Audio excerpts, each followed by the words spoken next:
bonsoir. C'est un vrai plaisir de vous retrouver ce soir et je vais répondre à 3 questions que vous avez eu la gentillesse de bien vouloir nous poser, soit sur le site internet de Mio en Action, soit sur notre page Facebook.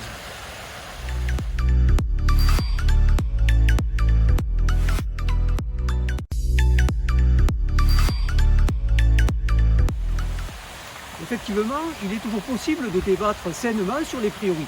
Il y a le temps de la réflexion, celui du débat et celui de l'action. Ce sujet a déjà fait l'objet de multiples séances de travail à la communauté de communes et à la ville.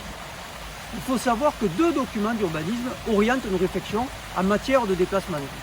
Il s'agit du plan de déplacement urbain et du schéma cyclable. La passerelle est inscrite dans ces 2 plans pour favoriser les déplacements des 2 côtés du Tarn dans le prolongement de la voie verte et permettre son raccordement avec les pistes cyclables que nous avons réalisées ces dernières années côté ville avant de progresser vers le centre. Dans le même conseil, nous avons lancé des études globales pour organiser tous les déplacements doux sur une grande partie de la ville. Au cours de la campagne pour le premier tour, j'ai longuement présenté nos projets en faveur des mobilités, en particulier pour le centre-ville.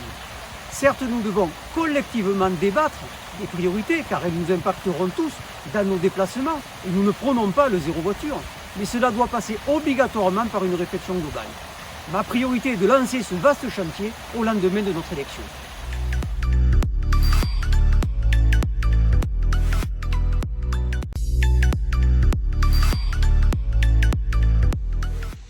Nous nous sommes déjà longuement engagés en faveur du centre-ville. Le travail est long et difficile et je comprends volontiers votre impatience.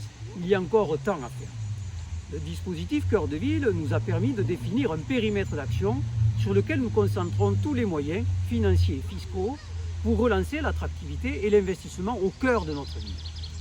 Il serait bien trop long d'entrer ici dans le détail à l'occasion de cette vidéo. Nous sommes à quelques jours du lancement du chantier de la place du Voultre qui marquera un temps fort dans cette revalorisation. Au-delà de la place elle-même, une étude sur les façades est en cours pour aider financièrement chaque propriétaire à rénover son bien. Cette opération s'appuie bien évidemment sur l'opération programmée d'amélioration de l'habitat sous financement public. Nous avons aussi lancé la maîtrise d'œuvre pour la rénovation de certaines de nos rues piétonnes et commerçantes. Je peux vous annoncer que les premières qui connaîtront les travaux de réfection seront les rues du Mandarou, Bernard Lauré, Pessières et rue Droite. Bien sûr, d'autres secteurs suivront. Nous venons aussi de créer l'agence immobilière commerciale solidaire pour prendre à bras le corps le problème de la vacance commerciale en cœur de ville et maintenir ainsi notre offre de commerce de proximité.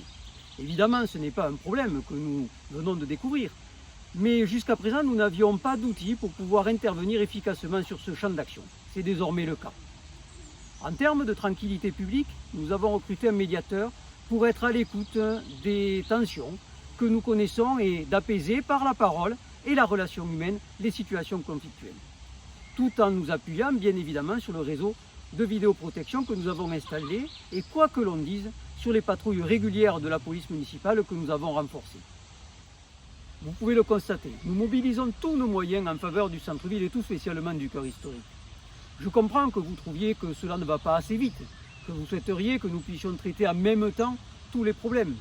Mais je vous le dis avec la plus grande certitude, nous sommes sur la bonne voie et nous serons en capacité de faire plus et mieux demain.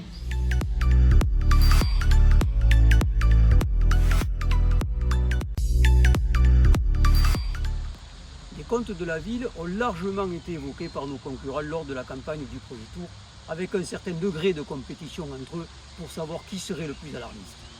Le compte administratif 2019 est tombé.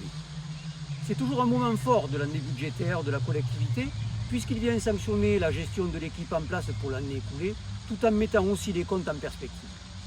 Le compte administratif est incontestable puisqu'il est soumis au contrôle des services de l'État. Et que nous dit le compte 2019 ? Il nous dit tout simplement que les dépenses sont maîtrisées, que les recettes sont légèrement à la hausse sans avoir recours à la fiscalité, que nous dégageons un résultat de clôture de plus de 3,8 millions, que la dette de la ville est sous contrôle à 30,8 millions d'euros, et plus important, que nous avons ramené notre niveau de solvabilité à un tout petit peu plus de 8 ans. En résumé, nous avons tenu le budget 2019, contrairement à ce que nous prédisait notre opposition. Nos comptes sont bons, nos finances sont saines et nos adversaires n'ont fait que mentir, que vous mentir pendant de longues semaines. alors oui, nous maîtrisons notre plan d'investissement et les projets que nous avançons sont finançables. Bien sûr, à la condition de rester vigilant sur notre rigueur budgétaire et en maîtrisant nos dépenses qu'il faudra aussi reconsidérer au lendemain du Covid-19. Voilà, je souhaitais pouvoir évoquer ces 3 sujets avec vous ce soir. Merci d'avoir posé vos questions. N'hésitez pas, vous pouvez nous contacter ou poser vos questions pour que je puisse y répondre la semaine prochaine, soit sur notre site internet, soit sur notre page Facebook, notre page Instagram, ou en nous contactant par téléphone au 07 79 43 17 99. Ce sera avec plaisir que nous prendrons contact avec vous. Merci, bonne soirée.